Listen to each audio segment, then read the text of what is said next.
Madam পড়াই বলতো যে আওয়ামী লীগের পতন করার মতো কোনো শক্তি বাংলাদেশে নাই, এই কথাটা পড়াই বলতো। তো এটা আমরা খুব মিস করি যে আওয়ামী লীগের পতনের ক্ষেত্রে কেউ পতন করতে পারবে না আওয়ামী লীগের ক্ষেত্রে। এরপর তারেক জিয়ার দিকে ইঙ্গিত করে বলতো যে নেতা আছে বিদেশে, কর্মী লাফায় বাংলাদেশে। তো এখন তো কেমন জানি তারেক জিয়ার ক্ষেত্রে কি বিএনপির মহাসচিব সহ বেগম জিয়া বাংলাদেশে ছিল, কিন্তু আপনাদের তো কেউ নাই। যে দেখেন বিশ্বের কোনো ইতিহাসে নাই যে কোনো গণ অভ্যুত্থান হওয়ার পর যে সরকার প্রধান তো পালাইছে, তার এমপি মন্ত্রী সহ সব পালায়া গেছে, মসজিদের খতিব সাহেব সহ পালায়া গেছে। বিশ্বের কোনো ইতিহাসে নাই। লজ্জা হয়, আপনাদের লজ্জা হয় না যে এত কিছু করছেন, 16-17 বছর এত কিছু করছেন, তারপর আবার কেন বাংলাদেশ নিয়ে এত মাথা ব্যথা, কেন দেশে একটা অরাজকতা করতে চান? আপনাদের ক্ষেত্রে আমরা বলবো যে 16 বছর 17 বছর আপনারা ক্ষমতায় ছিলেন, ক্ষমতার ফল ভালো দেখাইতে পারেন নাই।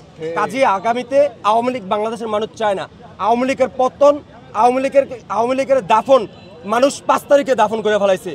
এই দাফন করা আওয়ামী লীগ বাংলাদেশে আর থাকবে না ইনশাআল্লাহ। আসলে কি এই দেশে তো গাইবে না জানাজাও বাংলাদেশের মানুষ করতে পারবে না ইনশাআল্লাহ। কারণ সে যদি তার যদি সাহস থাকতো, সে যদি ভালো মানুষ হইতো, সে তো বাংলাদেশে থাকতো। বাংলাদেশের মানুষ কি তারা মাইরা ফেলাইতো না? হ্যাঁ, তার বিচার হইতো, বিচারের পর আবারও যদি ভালো কাজ করে থাকলে আবারও ক্ষমতা আসতো। কিন্তু লজ্জা হওয়া উচিত যে আপনি এত অকারেন্স করছেন যে আপনার মন্ত্রী এমপি সহ আপনি পালায়া গেছেন। তো আপনি মারা যাইলে আপনার মানুষ, আপনার দেশের মানুষ, আপনার আত্মীয় স্বজন, আপনার দলের লোকজন তো আপনার জানাজাও পাবে না, মানুষজন খোঁজ খবরও নিতে পারবে না, আপনার জন্য দোয়াও করতে পারবে না। তো আপনি এই 16-17 বছর কেন ক্ষমতায় ছিলেন? কি কাজ করছেন আপনি 16-17 বছর? প্রশাসনের সবচেয়ে বড় একটা অংশ এখনো আওয়ামী লীগের। আমার মিথ্যা অভিযোগের কারণে গ্রেপ্তার করে আমার 1 বোতল পানি ভিতরে খাইতে দেয় নাই, আমার নামাজের জন্য একটা চাদর দেওয়া হয় নাই। আমি আস্ত ফলটের ভিতরে নামাজ পড়ছি, 24 ঘন্টা আমার ভিতরে রাখছিল, বরঞ্চ ওই ফলটের ভিতরে আমি ঘুমাইছি, ফলটের ভিতরে আমি ছিলাম। আমার বাইরের থেকে 1 প্লেট খাবার বা একটা রুটি কলা আমার ভিতরে নিতে দেয় নাই। যে সকাল থেকে আসি, আমার চোখে কোনো ছাত্রলীগ পড়ে নাই। তো আপনারা যে ঘোষণা দিচ্ছেন, কি ঘোষণা দিচ্ছেন? আর আপনাদের দলের যারা কর্মী আছে, মিডিয়ার ক্ষেত্রে দেখা যায়, ফেসবুকের ক্ষেত্রে দেখা যায় অনেক কিছু করে ফেলান। কিন্তু আজকে যদি আপনারা যদি প্রকৃতভাবে আপনাদের দলকে মহব্বত করতেন, নেতৃত্বে যদি মহব্বত করতেন, তাহলে তো রাজপথে থাকতেন।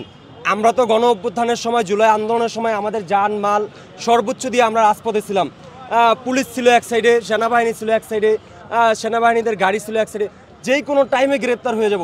তারপরেও আমরা রাজপথ ছাড়ি নাই। সে আওয়ামী লীগ আবারও দেশে আসবে, আবারও বাংলাদেশের ক্ষমতায় আসবে, এটা চিন্তার বাইরে।